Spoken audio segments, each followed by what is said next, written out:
The lawyer's voice was dry. The laughter of the others was not. The room felt colder than it should have. Maybe it was just the tension. We were all gathered in Mr. Albright's office, a short man with thick-rimmed glasses and gray hair carefully combed to the side. The old wall clock read almost 4 in the afternoon when he finally opened the brown leather folder containing my grandfather's will. "Shall we begin?" he asked, looking over his glasses at each of us. My mother, Carol, straightened her posture in the dark wooden chair. My Uncle Arthur drummed his fingers impatiently on his knee. My cousins, Ryan and Julia, barely hid their disinterest, everyone waiting for the division of Grandpa Richard's supposed assets. The lawyer adjusted his glasses, cleared his throat, and began to read the document with that legal formality no one really understands. Preliminary provisions, legal considerations. Until he reached the part everyone was waiting for. "To my grandson Ethan, I leave my house in Stone Creek and $4. Silence filled the room for a few moments. Then came the explosion of laughter. My cousins were practically howling. Uncle Arthur smirked with scorn. But the worst came from my mother. "Is that all?" she said between laughs. "He gets a house that's falling apart and $4? I remained motionless, looking at the lawyer, who seemed as uncomfortable as I was. My mother leaned back in her chair, arms crossed, her eyes like glass. "You wasted your time," she said, loud enough for everyone to hear. "Taking care of a senile, broke old man. Now you get what you deserve." My cheeks burned, but not with shame. I watched her closely and saw only cruelty disguised as confidence. I didn't shrink. I just stood up, nodded at the lawyer, and left. No goodbyes. Outside, I clutched my coat against my body. The June wind cut at my face. The envelope with the deed was still in my pocket, heavy and strange. A rotten house and $4. Maybe that was all it was. But something in the way. My grandfather had looked at me before he passed. It didn't feel like an end.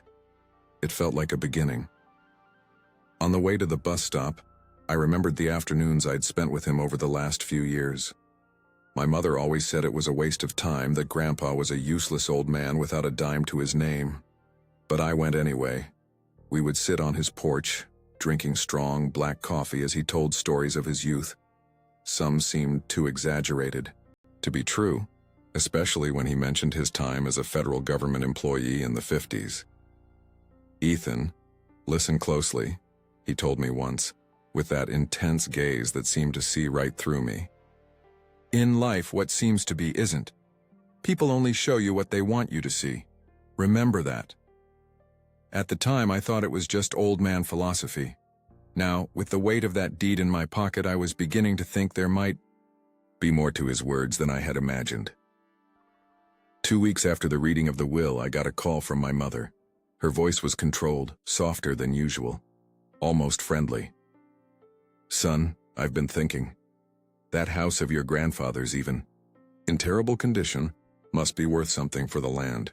If you want, I can help you sell it. We'll split it 50-50. I recognized the tone, the same one she used when she wanted something, the same one she used when she sold my grandmother's jewelry right after she died, claiming they were just worthless trinkets. I later found out they were antique pieces she sold for a small fortune. "I'll think about it, Mom," I replied, knowing I would never agree. "Don't take too long. I've already spoken to a realtor friend of Arthur's who can get this done quickly." Of course she had. My mother was always efficient when it came to converting things into cash. I hung up and stared out the window of my small Chicago apartment.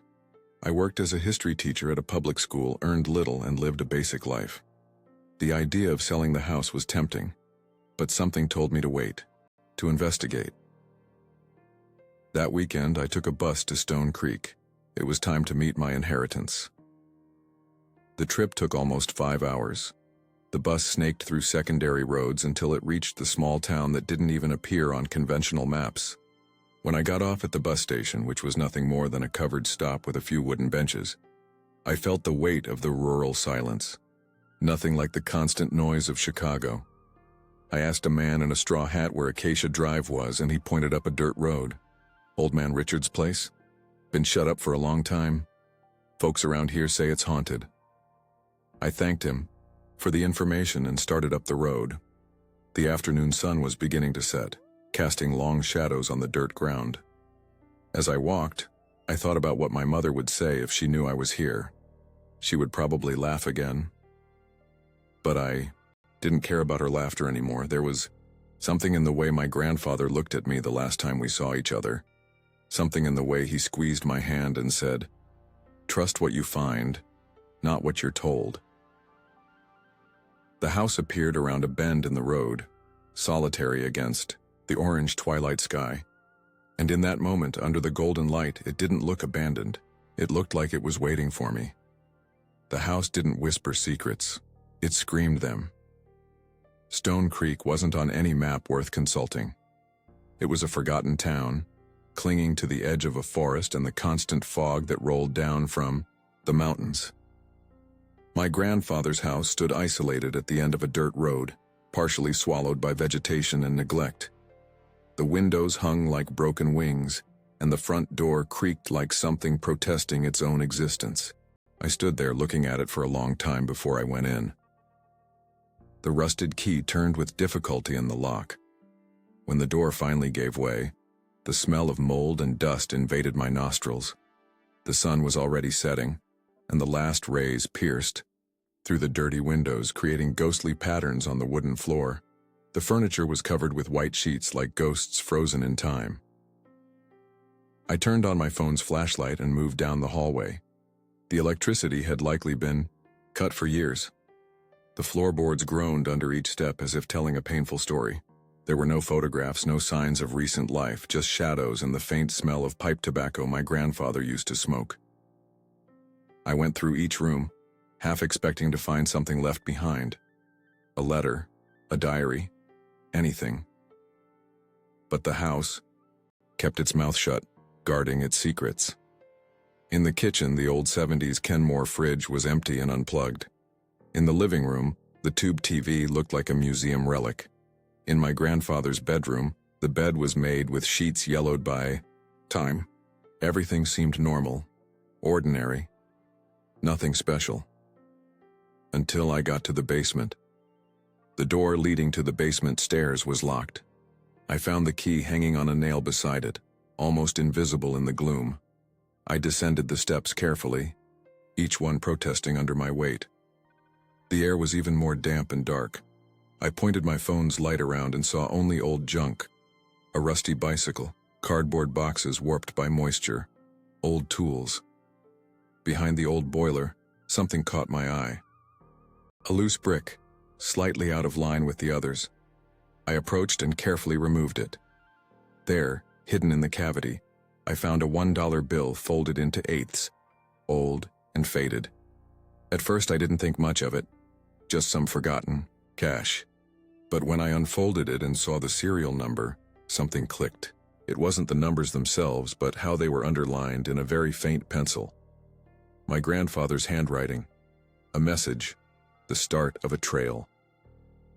I put the bill in my pocket and continued exploring. In the back of the basement, behind some boxes, I found an old desk. The drawers were empty except for rusty paper clips and scraps of blank paper. But as I examined it more closely, I noticed pen marks on the wooden top, impressions left by someone who had written with force. I took a pencil and gently shaded over a piece of paper on the surface, revealing fragments of words. Operation and 1957. My phone vibrated in my pocket. It was my mother. I ignored the call and kept exploring. I found an old map of the United States hanging on the wall, covered by a thin layer of dust. Certain regions were marked with small, almost imperceptible pencil circles. One of them on the Gulf Coast was more prominent than the others. It was already night when I came up from the basement. With no electricity, the house was completely dark. I decided to spend the night there. I took the sheets off the living room sofa, dusted them off as best I could, and lay down, using my backpack as a pillow. I couldn't sleep well. The noises of the old house, creaking wood, the wind whistling through the cracks in the windows, kept me alert. But it wasn't just that. It was as if the house were alive, breathing around me, waiting for me to uncover its secrets. In the morning, the first ray of sunlight came through the cracks in the windows, waking me from a restless sleep. I had dreamed of my grandfather standing on a beach, his pockets full of wet bills. In the dream, he looked at me intently and said, "It's all yours now, Ethan. Everything I hid." I got up, washed my face with rainwater I collected from a bucket in the yard, and decided to explore the village. Stone Creek was tiny, a central square, a church, a general store, a bar, and a few dozen houses. People looked at me with curiosity as I walked the cobblestone streets. At the general store, a white-haired old woman's eyes widened when I mentioned I was Richard's grandson. "Richard from the house on the hill?" she asked, lowering her voice as if speaking of something forbidden. "Yes, I inherited his house. Your grandfather was a private man. He'd come here, buy his basics, pay in cash, and go back to that house. Never mixed much." She paused, looking around to make sure no one was listening. "They say he had money buried in the yard, that he worked for the government on secret things." I smiled politely, pretending it was just small-town gossip. But after what I'd found in the basement, I was starting to believe there might be some truth to these stories. At the town's only bar, I met Mr. Hemlock, a man nearly 90 who claimed to have been friends with my grandfather. Richard came here in the 60s, never talked much about his past.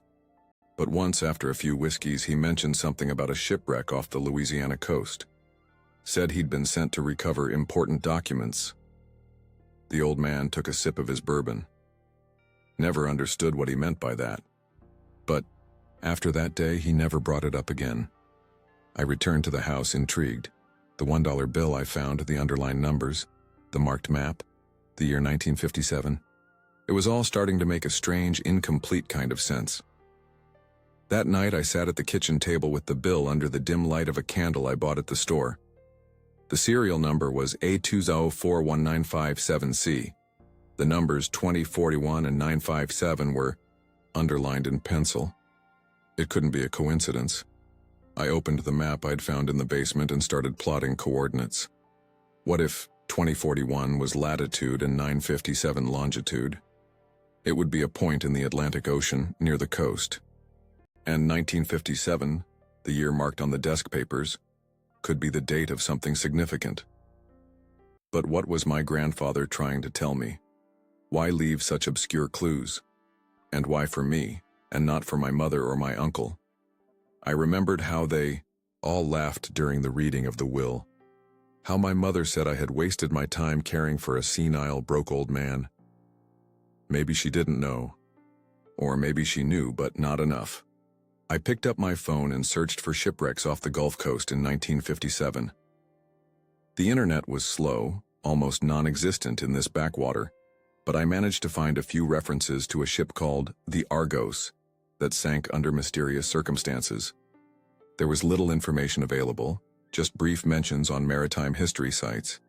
As my phone battery died, I realized I was following a deliberately laid trail. My grandfather wasn't the senile old man my family described. He had planned all of this: the seemingly worthless house, the $4 mentioned in the will, the hidden clues. He knew that only I would come here, that only I would have the patience to look, that only I would believe there was more to the story than met the eye. I fell asleep in the kitchen chair, the $1 bill still between my fingers, dreaming of sunken treasures and family secrets. The next morning, I woke up resolved. I had to find out what my grandfather had hidden, and to do that, I would have to go beyond Stone Creek. I would have to follow the coordinates to the Gulf Coast and find out what happened in 1957 with the ship Argos. Before leaving, I took one last look at the house. It wasn't just an old, abandoned building. It was a puzzle, a box of secrets containing the last whispers of a man who played the long game. The numbers weren't just numbers, they were coordinates, and a date. That night, I could barely sleep. I sat at the kitchen table staring at the $1 bill under the dim candlelight. The serial number A2041957C seemed to pulse before my eyes. The pencil marks under 2041 and 957 couldn't be random. I turned on my laptop, praying the battery would last long enough. With no electricity in the house, every minute of use was precious. I searched for hours, following paths that led nowhere.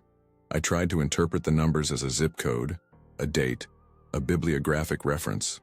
Nothing made complete sense. Until, finally, around 3 in the morning, when my eyes were burning with fatigue, it all fell into place. Not coordinates for the Atlantic, but something else. I had misread them in my haste. I tried again. And then, a different search. A government document archive, a declassified project index. Project Starfish, file 2041, subfile 957. The date of the file's closing, 1957. The location of the project, the Gulf of Mexico. What did my grandfather have to do with that place? Why leave such elaborate clues for me? When the battery finally died, I sat in the dark, trying to connect the dots. My grandfather wasn't the type of man to do things without purpose. If he had hidden this note, if he had underlined these specific numbers, it was because he wanted someone, me, to find them and follow the trail. The next day, I took a bus to New Orleans. The city was almost 500 miles from Stone Creek, but it was the closest place where I could find information about what happened in the Gulf of Mexico in 1957. The trip was long and uncomfortable. The bus rattled on the poorly maintained road, and I couldn't stop thinking about the puzzle my grandfather had left. I remembered the stories he told about his days as a government employee. At the time, I thought they were just exaggerations from an old man trying to impress his grandson. Now I wasn't so sure. I arrived in New Orleans in the late afternoon. The city was bustling with tourists and locals, the humid, salty air from the sea invading the historic streets of the French Quarter. I checked into a cheap boarding house and, after a quick shower, went in search of the State Public Library. The building was imposing, with neoclassical columns and a cool, quiet interior. I approached the information desk where a woman with glasses looked at me curiously. "Good afternoon. I'm looking for information about a shipwreck that may have occurred in 1957 off the coast," I explained. "Periodicals section, 3rd floor," she answered automatically, as if she got this kind of question every day. I spent hours poring over old newspapers on microfilm, my eyes burning from the effort. The machines were old, the lighting poor. Just as I was about to give up, I found it. A small note in the August and May edition of the Daily Dispatch. Research vessel vanishes in Atlantic. The Sea Star, a vessel in service to the federal government, has been reported missing after losing contact with the Coast Guard. The ship, which was carrying scientific equipment and classified documents, is believed to have been a victim of a sudden storm. Searches are underway, but authorities hold little hope of finding survivors. I photographed the article with my phone and kept searching. I found 2 more brief and vague mentions of the incident in the following weeks. It was as if the government wanted the case to be quickly forgotten. The next day, I visited the state archives.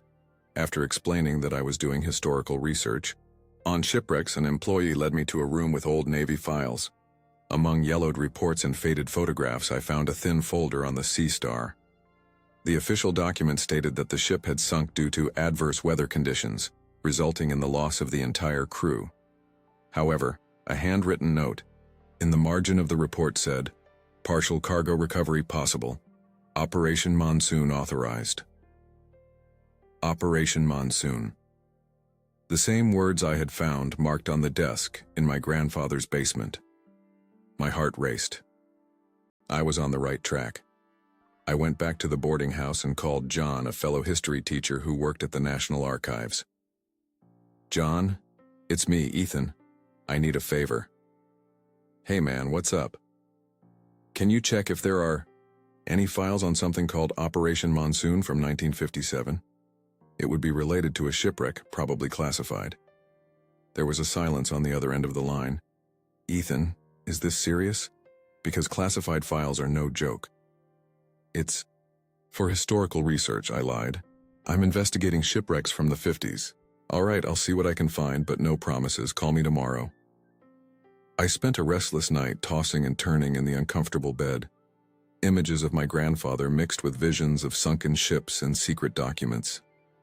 In the morning, I visited the Maritime Museum where I met a historian specializing in naval disasters.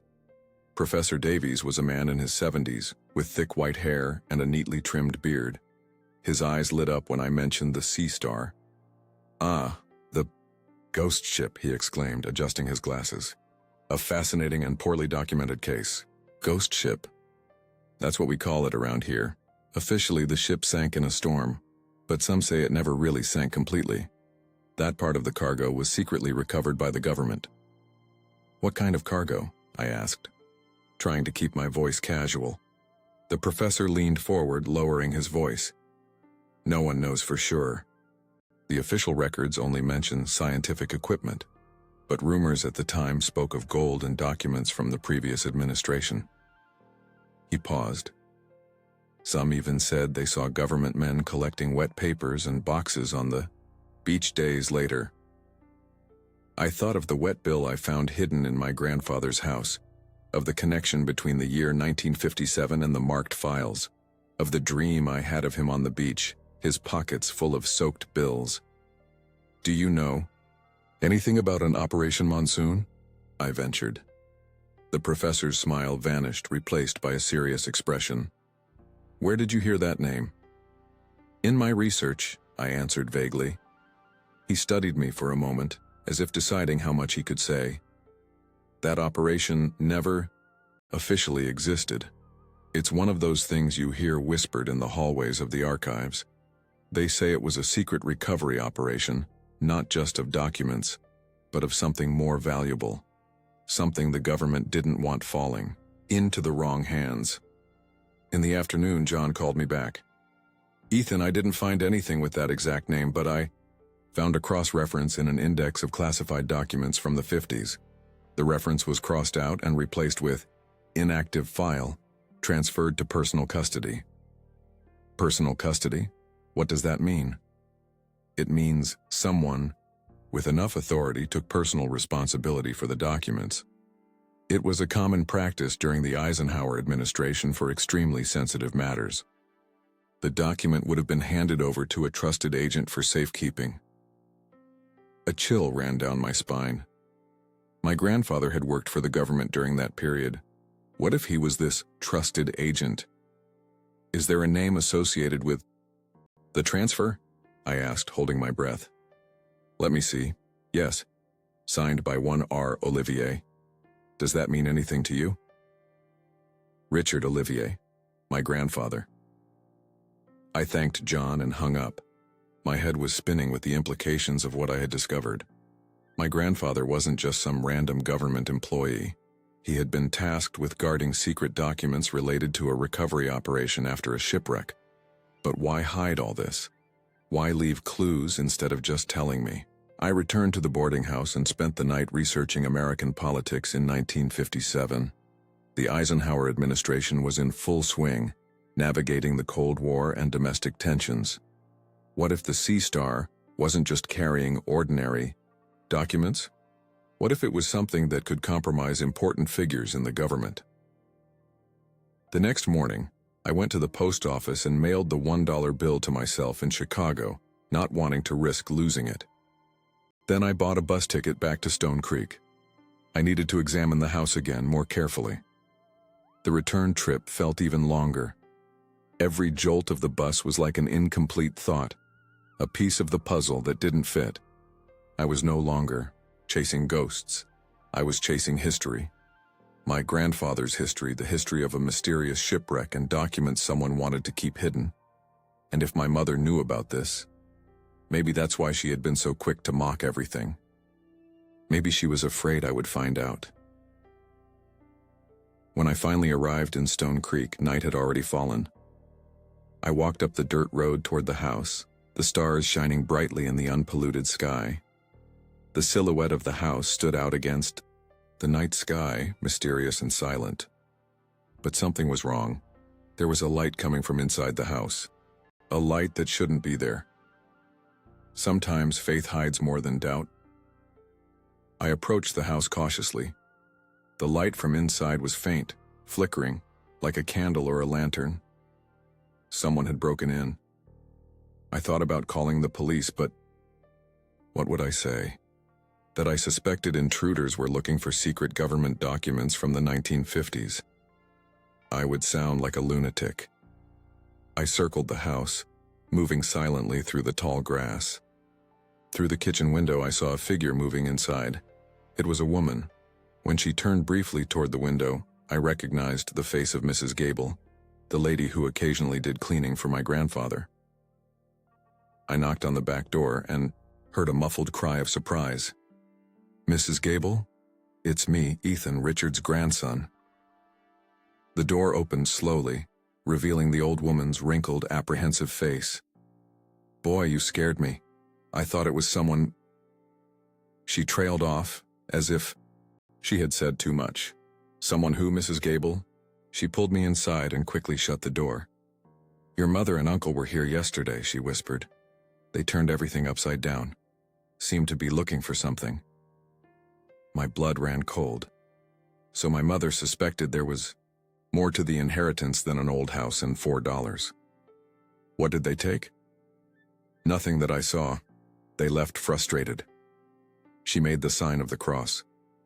"Your grandfather was a clever man. If he hid something, it wouldn't be easy to find." I thanked Mrs. Gable for watching the house and promised to visit her the next day. After she left, I was alone in the darkness, lit only by the oil lamp she had left behind. If my mother and uncle were looking for something, then my suspicions were correct. There was more to this story than met the eye. I wouldn't be able to sleep. I decided to restart my search, this time with more determination. If my grandfather had hidden something important, he would have chosen a place that only someone he trusted would find. Someone who paid attention to details. I started on the second floor. The bedrooms had already been tossed, likely by my mother and uncle. Drawers were open, mattresses askew. Even the ceiling panels showed signs of someone checking for a hiding spot. In the hallway connecting the rooms, I noticed something I hadn't seen before. A wooden crucifix hung crookedly on the wall. It was a simple, unadorned object, the kind of thing that wouldn't draw attention. My grandfather wasn't particularly religious, so its presence seemed out of place. I approached and touched the cross. It moved easily, as if it were just resting on the wall, not nailed to it. I carefully removed it and, to my surprise, discovered a small cavity in the plaster. Embedded in the wall was a metal safe. It was nothing sophisticated, just a box with a classic combination lock, the kind with a rotating dial. I would need a sequence of numbers to open it. The numbers from the file, it had to be. I thought of the project numbers, 2041 and 957. But what was the correct combination? I tried various permutations, 241957, 9572 or 41, 20, 41, 95, 7. Nothing worked. The safe remained stubbornly shut. I sat on the hallway floor, frustrated, the lamp casting dancing shadows on the walls. What was I missing? My grandfather wouldn't make something impossible to solve. He wanted me to find whatever was hidden, but he didn't want it to be too easy. Then I remembered the will. I leave my house in Stone Creek and $4. Why? Specifically $4. It was such a strange, specific amount. 4 numbers? I shot up. What if the combination had only 4 digits? I looked again at the file numbers, 2041 and 957. The first had 4 digits, the second, 3. I tried 2041. Nothing. I tried 0957, adding a 0 at the beginning. Nothing. Stood there, staring at the safe, trying to think like my grandfather would. He was methodical, precise. He wouldn't leave anything to chance. The house number, the street address was 195 Acacia Drive. The file number was 2041. The year was 1957. What was the connection? And then it hit me. 204 and 1957. Project 204, Subfile 1, year 1957. I tried the combination 2041. The dial turned smoothly, and on the last number I heard a satisfying click. The safe was open. Inside was a sealed envelope, a small golden key, and a black and white photograph. My grandfather next to a large wooden crate stamped with the emblem of the U.S. Treasury. On the back, a handwritten message: "Trust is earned in silence, but silence cannot last forever." I opened the envelope with trembling hands. Inside, I found a bundle of bearer bonds, yellowed with age but still valid, and a thick folder labeled Operation Monsoon. My breath caught. This wasn't about inheritance anymore. It was about buried truths. The folder contained typewritten reports, some stamped confidential in red. The first few pages described the Sea Star's official mission to transport scientific equipment to a research base. But the following pages told a different story. The ship was actually transporting compromising documents about illegal campaign funding, along with gold bars diverted from the U.S. Treasury. When an unexpected storm hit the vessel, the captain sent a distress call.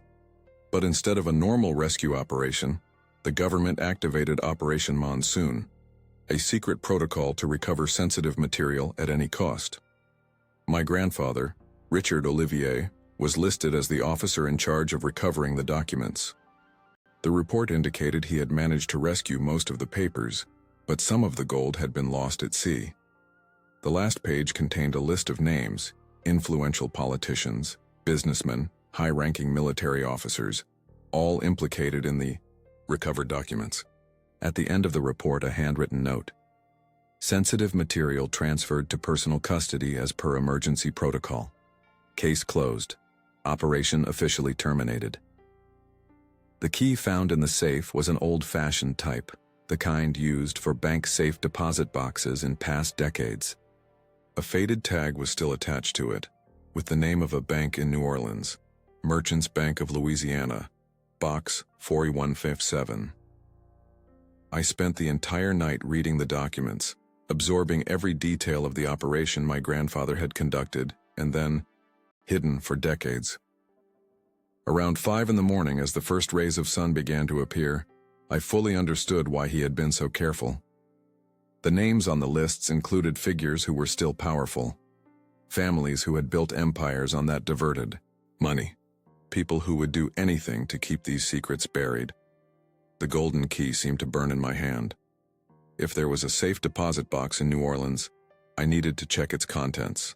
But first, I had to hide the documents in a safe place.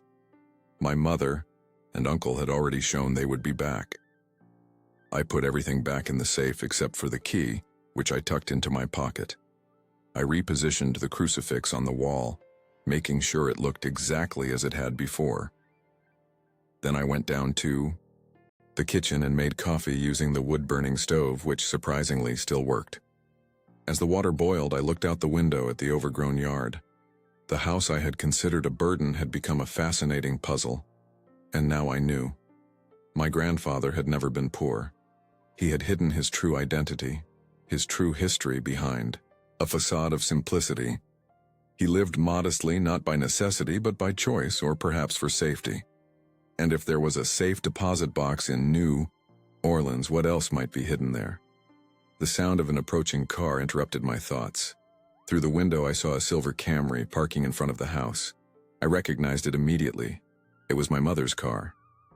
I quickly hid the golden key in the lining of my shoe and prepared for the confrontation to come. The time for lies was over. The moment she saw the photograph, her voice broke for the first time in my life. The front door burst open without a knock. My mother stormed in like a hurricane, followed by my Uncle Arthur. She was wearing an expensive pantsuit, as if on her way to an important meeting in Chicago, not in the middle of the countryside. "Ethan," she exclaimed, feigning surprise at seeing me. "I didn't know you'd be here." It was such an obvious lie I didn't even bother to respond. I just stood in the kitchen, holding my coffee cup. "We came to help with cleaning up the house," she continued, looking around with disdain. "If you really plan to sell, you'll need to make it presentable." I don't recall saying I wanted to sell. My Uncle Arthur stepped forward. He was the male version of my mother, calculating, always well-dressed, always thinking about the next angle. Be reasonable, Ethan. What are you going to do with this place? Live here? He laughed. You're a teacher in Chicago. You make peanuts. This house, even in terrible shape, could fetch a good price from the people building resorts in the area. I took a slow sip of my coffee. Maybe I like the place. Maybe I want to fix it up. My mother rolled her eyes. With what money? The $4 your grandfather left you? That was the last straw. The anger I had suppressed for years began to bubble up. Why are you really here? I asked, setting the cup on the table with more force than I intended. And don't give me that story about cleaning.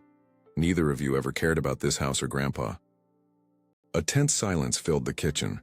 My mother and uncle exchanged quick glances. It was my uncle who spoke first. Look, Ethan, we're not here to cause trouble. Your grandfather, he had certain things that might be of interest to the whole family, not just you.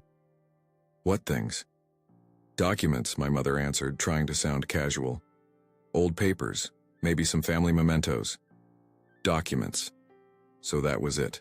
They knew, or at least suspected, about Operation Monsoon.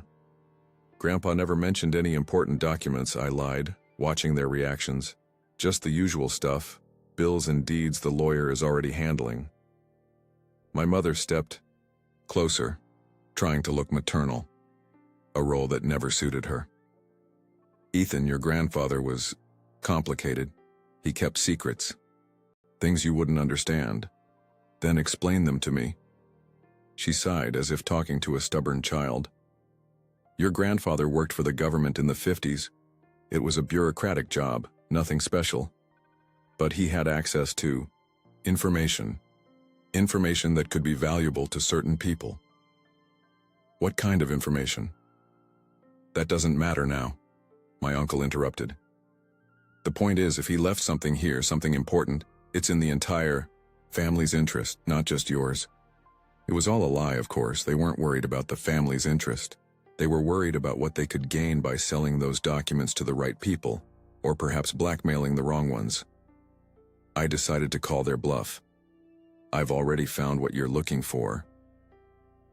My mother's eyes widened for a fraction of a second before she could control her expression. I don't know what you're talking about. I went to my backpack in the corner of the kitchen and took out a copy of the photograph I'd found in the safe. The original remained hidden. I placed it on the table. Does this look familiar?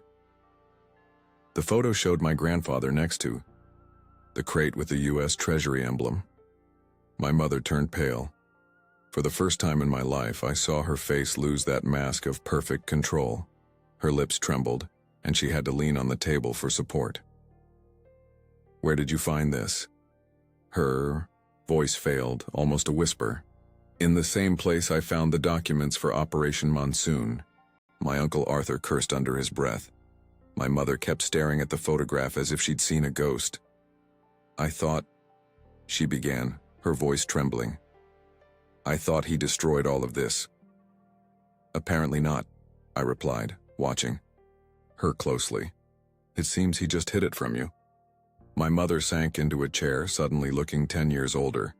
Her face, always so composed, so controlled, now showed genuine fear. You don't understand what you found, Ethan, she said, almost pleading. Those documents, the people named in them, they're dangerous. So you knew all along. She didn't answer directly. Your grandfather warned me, told me what would happen if I ever messed with this again. And then she cried. Not sobs of sadness, but of fear. True fear. She wasn't laughing anymore. And I realized she had known part of the truth all along. But she had buried it under lies, hoping no one would ever dig it up. My uncle looked lost, glancing between the two of us. What is going on, Carol? What is this operation? What did Dad really do? She looked up, her eyes red and teary. Dad wasn't who we thought he was, Arthur. He wasn't just some civil servant. He knew things that could destroy powerful people. Arthur frowned. What are you talking about? Dad never had any power. He was practically a beggar when he died. He chose to live that way, my mother replied, wiping her tears. He chose to hide here, in this backwater, away from everything, away from everyone who knew him. It was my turn to sit down. So many questions were forming in my mind, I barely knew where to start. Why, Mom? Why did he hide? And why did you pretend he was just a senile, broke old man? She took a deep breath, trying to regain her composure. Because it was safer that way. For all of us. She looked at the photograph again. Your grandfather was involved in something much bigger than you can imagine. When I was 17, he came home one night in a panic. Said we had to move, start over, said there were people looking for him, dangerous people. Because of the documents he recovered from the shipwreck? She nodded slowly. He never went into detail. He said the less I knew, the safer I'd be. But over time, I pieced it together. He was sent to recover something from a sunken ship. Something that compromised people at the highest levels of government. He did his duty, but then he made a decision. What decision? He kept copies. An insurance policy, he called it. My guarantee that no one will come after me or my family. We moved to the country, changed our name, started a new life. He became just another retired civil servant living modestly. But you left, I observed. You went back to Chicago, took back the family's original name. She looked away. I was young. I didn't really believe the danger. I thought he was being paranoid. I wanted a different life away from here. She paused. Your grandfather warned me. Said if I started using the Olivier name again, if I drew attention to our family, I'd put everyone at risk. We had a huge fight. We didn't speak for years. Until I started visiting him, I finished. She nodded. He adored you, Ethan. Said you were different. That you had the right kind of curiosity, the right kind of integrity. My uncle Arthur, who had been silent, absorbing everything, finally spoke. So what do we do now? If these documents are as dangerous as you say, maybe we should just destroy them and forget all this. I looked at my mother, whose eyes now showed a mixture of fear and resignation. You've tried to sell these documents before, haven't you? I asked, though I already knew the answer. That's why you fought. It wasn't just because you went back to Chicago. Her silence was answer enough. And now you're back to try again, to find the treasure Grandpa left. It's not that simple, she said, her voice a near whisper. You don't understand the kind of people involved, the kind of power they have. Then explain it to me. My mother looked at my uncle, then at me. For a moment, I saw something in her I had never seen before. Vulnerability. The mask had completely fallen. The names in the documents, and some of them are still alive. Others have children, grandchildren in positions of power. Fortunes were built with that stolen money. Political careers were saved by your grandfather's silence. And you wanted to use that for what? Blackmail? She didn't deny it. I just wanted what was rightfully ours. Your grandfather could have been rich, could have given us a better life. Instead, he chose to hide in this hole, pretending to be poor, leaving us to fight for scraps. I realized then that she truly didn't understand. She didn't understand that my grandfather had made a moral choice, not a financial one. That he had chosen his family's safety and his own integrity over wealth, gained through blackmail or corruption. Where are the documents, Ethan? My uncle asked, his voice now harder. This is a family matter. We need to decide together what to do. I shook my head. No. Grandpa entrusted this to me, not to you. And now I understand why. My mother stood up, trying to regain her usual authoritative posture. You don't know what you're getting into, Ethan. These people, they wouldn't hesitate to hurt you to get those documents back. Like you wouldn't hesitate to sell them to the highest bidder? I retorted, keeping my voice calm. Or maybe that was the plan all along. Find the documents, make a few calls to the right people, and pocket a nice sum. She didn't deny it.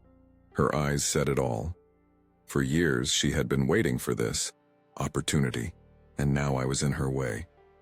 I want you both to get out of my house, I said, standing up. Now, your house? My uncle laughed bitterly.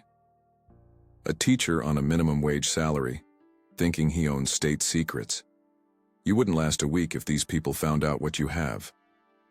Maybe, but I'll last longer than you will if I call the FBI right now. It was a bluff, but it worked. My uncle paled. You wouldn't. Try me. My mother put her hand on my uncle's arm. Let's go, Arthur.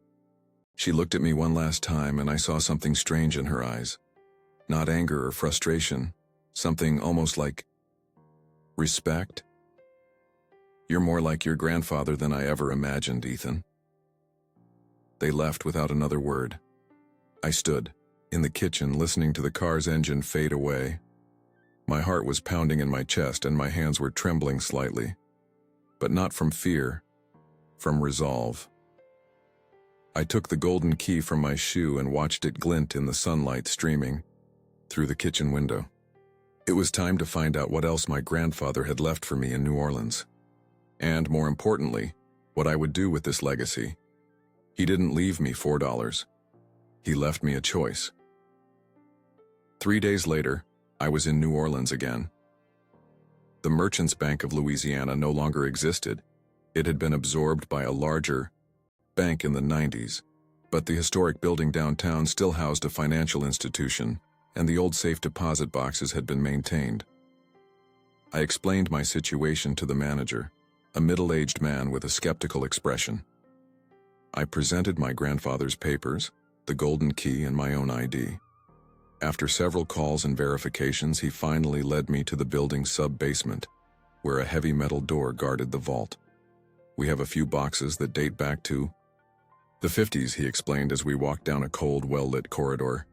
They're rarely opened. Most of the original owners have passed away, and their heirs often don't even know they exist. We stopped in front of a wall of numbered metal boxes.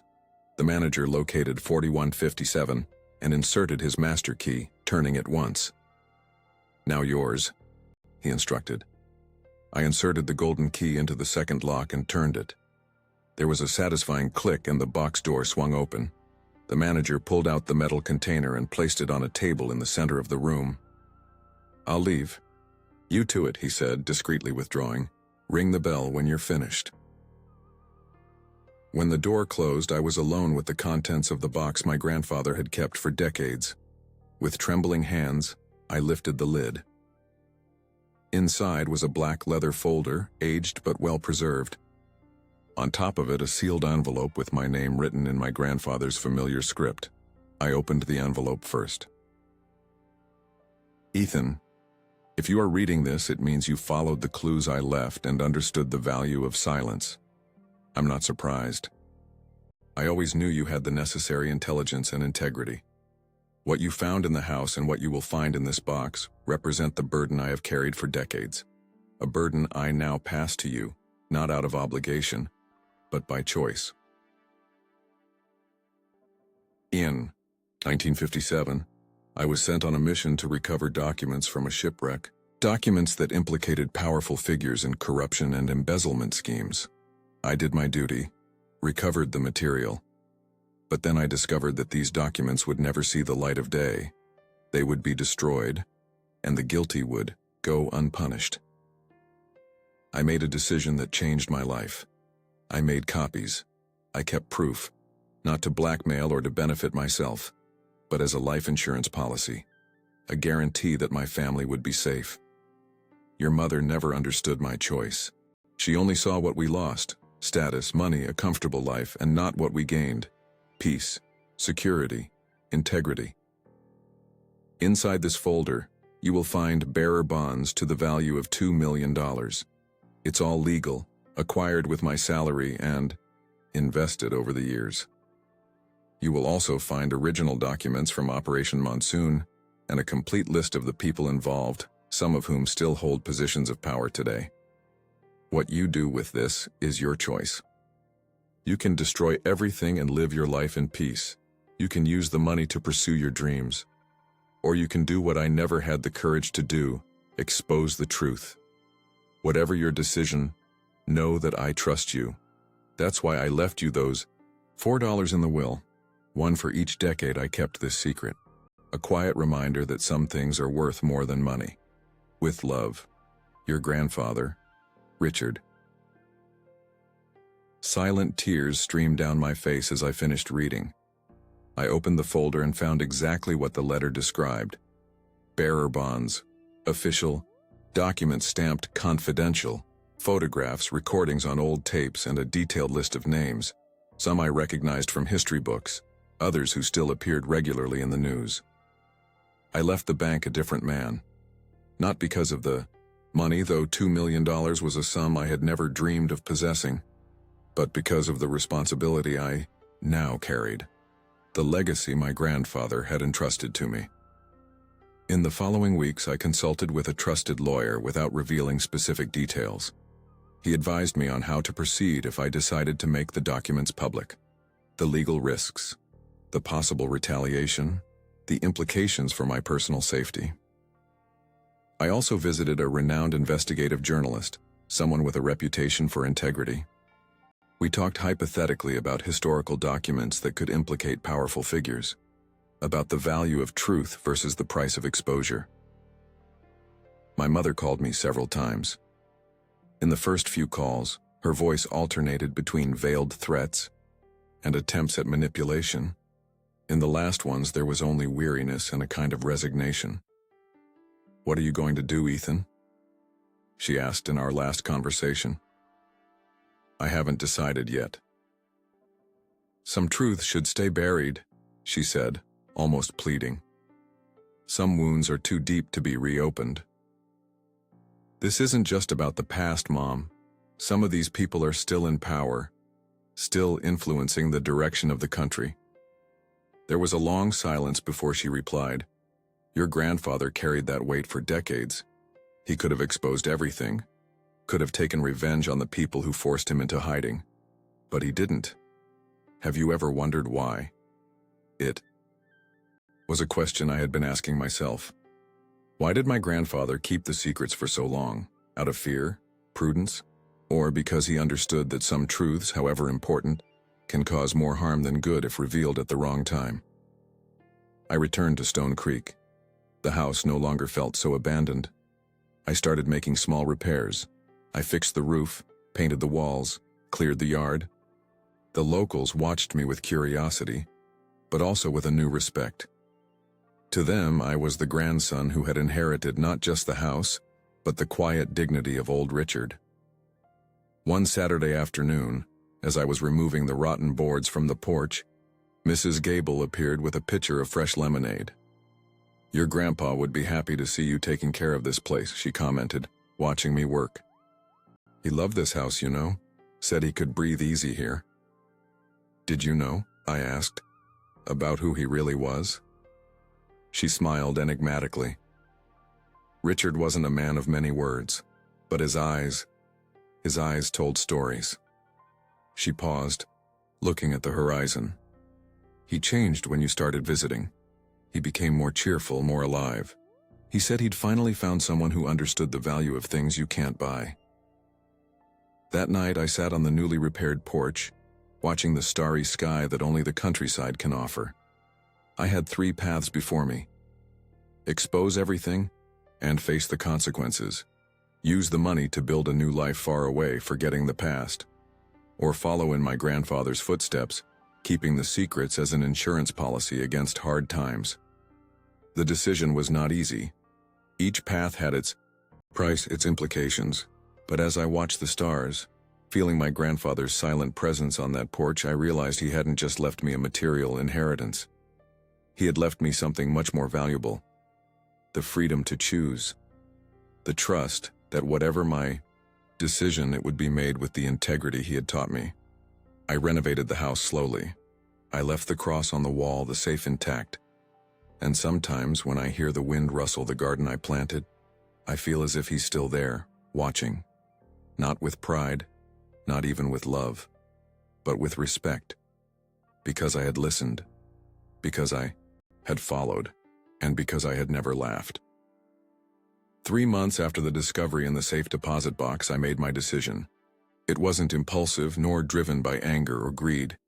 It was a conscious, considered choice based on what I had learned about my grandfather, my family, and myself. I carefully selected a few documents, not all of them, just enough, and sent them to 3 different destinations.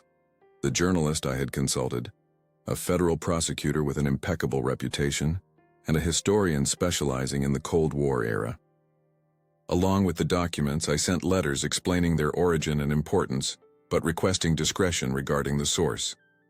With the rest of the money, I created an anonymous foundation to fund educational projects in underserved communities. I set aside a portion for myself, enough to live comfortably, continue teaching for pleasure rather than necessity, and finish the renovation of the house in Stone Creek. My mother found out about my decision through the news. When the first reports began to surface, revealing corruption schemes from past decades and connections to current figures, she called me. I expected yelling, accusations, threats. Instead, I heard only a long sigh. "You really are his son, aren't you?" she said, her voice tired but without anger. Stubborn and idealistic, just like he was. "I learned from the best," I replied. There was a silence, and then, "Be careful, Ethan, please." It was the first time in years I had felt genuine concern in her voice. As if, finally free from the weight of greed and bitterness, she could go back to being the mother she might have always wanted to be. The revelations had the expected impact. Investigations were opened, some political figures resigned, others vehemently denied the accusations. I received a few veiled threats, but the wide distribution of the documents served as my own insurance. Silencing me wouldn't stop the truth. That was now in many hands. Today, 6 months later, I am sitting on the porch of the fully renovated house, grading my students' papers. I still teach, now at a local college. Life in Stone Creek has a different rhythm, slower and more authentic. The house I once considered a burden has become my sanctuary. I didn't remove the safe from behind the cross. I left it empty, but intact. A silent reminder of the man who lived within these walls, carrying secrets too heavy to share. Sometimes when the sun sets and the shadows lengthen in the yard, I feel as if my grandfather is there, sitting beside me. Not saying anything, just watching with those eyes that saw beyond appearances. And in those moments I completely understand what he meant in his letter. He didn't leave me $4. He left me a choice. And with that choice, the chance to redefine what our family meant. He didn't trust them with the truth, he trusted me. And that trust, more than any material inheritance, was the real treasure he left me. The house I once saw as a burden has become hallowed ground. A puzzle box containing the last whispers of a man who played the long game. And when occasional visitors ask about the old crucifix on the hallway wall, or comment on my grandfather's mysterious history, I just smile and offer them coffee. Some secrets deserve to be revealed, others preserved. Knowing the difference, that was the true inheritance Richard Olivier left for his grandson.